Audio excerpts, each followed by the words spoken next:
Hi everybody, welcome to our lecture for Chapter 12 for the Fullan text. We're going to be talking briefly about the PELP coherence framework, which I think is important to note because it's another thing that kind of reflects my area of interest that relates to kind of how business practices influence education and vice versa.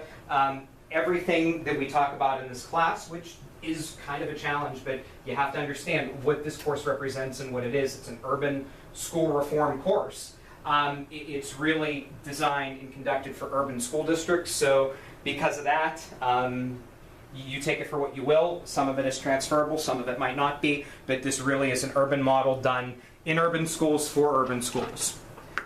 So, to understand this model that was conducted by our Harvard research, it really looked at this notion of organizational coherence, basically showing that common goals are achieved between all elements of the organization when one thing informs another, and there are different managerial challenges that approach what organizational coherence is and what organizational coherence looks like. So the 5 challenges, hold on, excuse me for 1 second, there we go. All right, the 5 challenges that we'll look at, we're going to talk about each one of these like we normally do. Implementing the strategy across schools, redesigning the organization, developing and managing human capital, allocating resources, and using data. This model is going to be huge when you're specifically looking at a massive reform that's done really at the district level more than anything else. So why you do this across, why it can be difficult to do this across schools is the fact that large urban school districts have hundreds of schools. So you have a challenge when you're trying to apply this framework in the system that goes across every single school and every single building. When you have a global strategy for professional development, you have to look at all the different characteristics of schools. You're going to have A+ schools in your district, you're probably going to have F schools in your district. And then when you add in this notion of magnet and academy schools, that makes it even more complicated and challenging in understanding how those are going to inform the data that you get. It's going to be tough, and you have to have some sort of commonalities between the buildings. So I'm a firm believer of organizational redesign when you need to do it.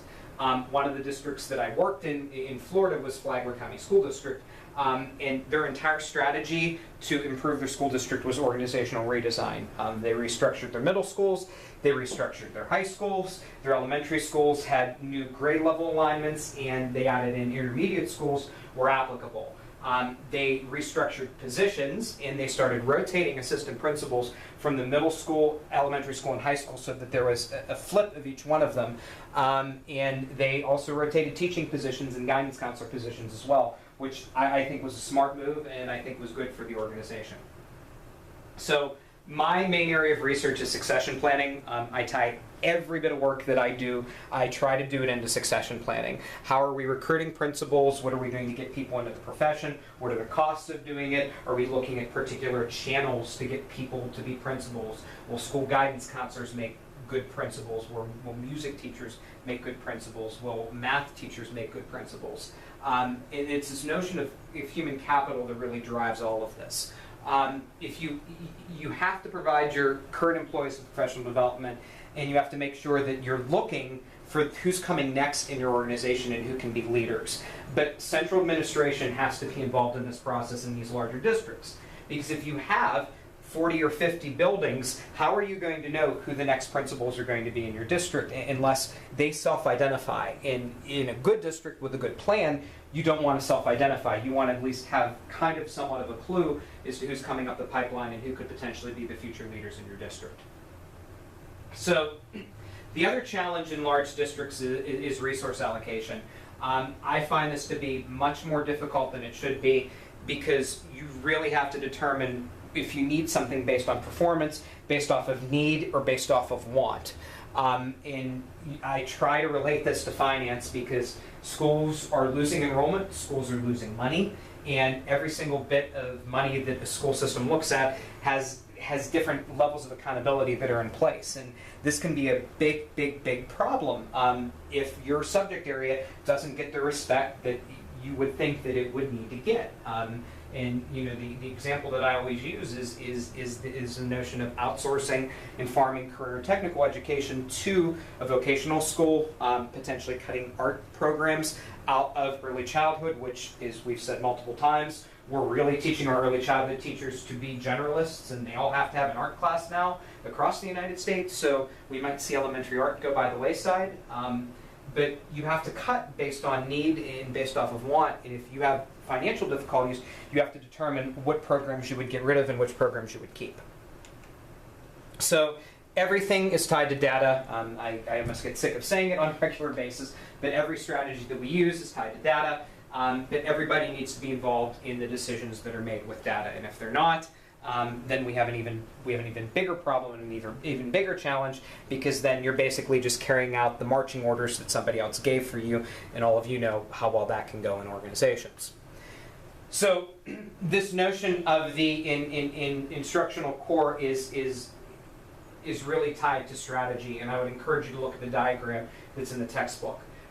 You have to find a way to tie the student to the teacher, the student to the content, and the teacher to the content as well. And if you can link all three of those components together, you're going to have a much stronger ability in creating a sustainable system that benefits not only at the building level, but at the district level as well.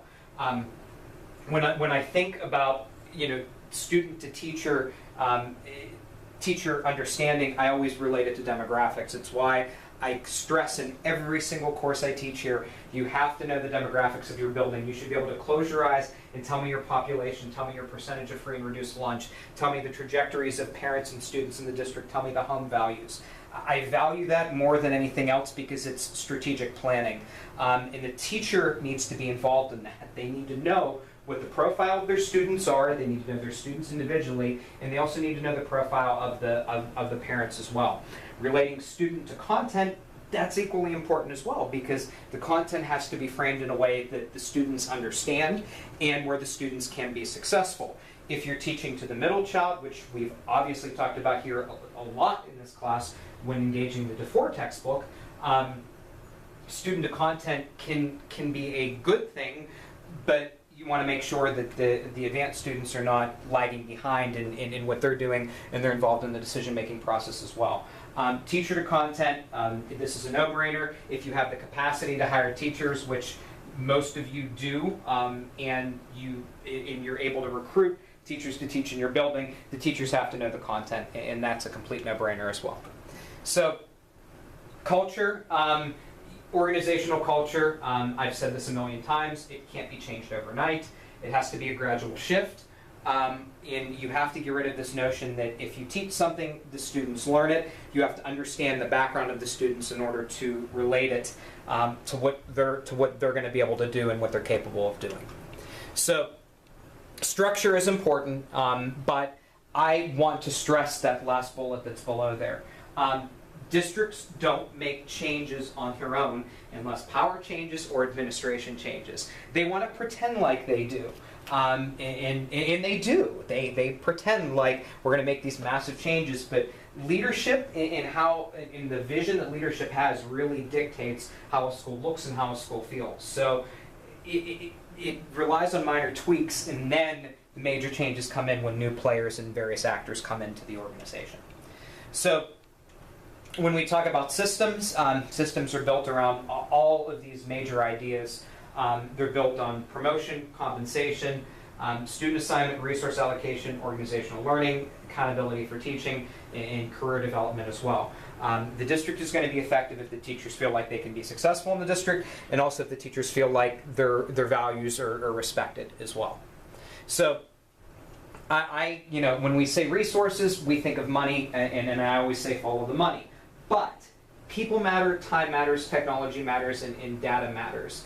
I believe that time is the biggest resource of them all, because when you're putting these pressures on these urban schools and expecting them to make changes, you're not giving the principals time and you're not giving the teachers time, and they're forced to do A, B, or C during a certain period, and then it tends to be pretty much a one and done thing. If it gets done correctly, great. And if it doesn't, then it's abandoned for other reforms or other initiatives. So Stakeholder relationships are important, and the relationships have to be there as well.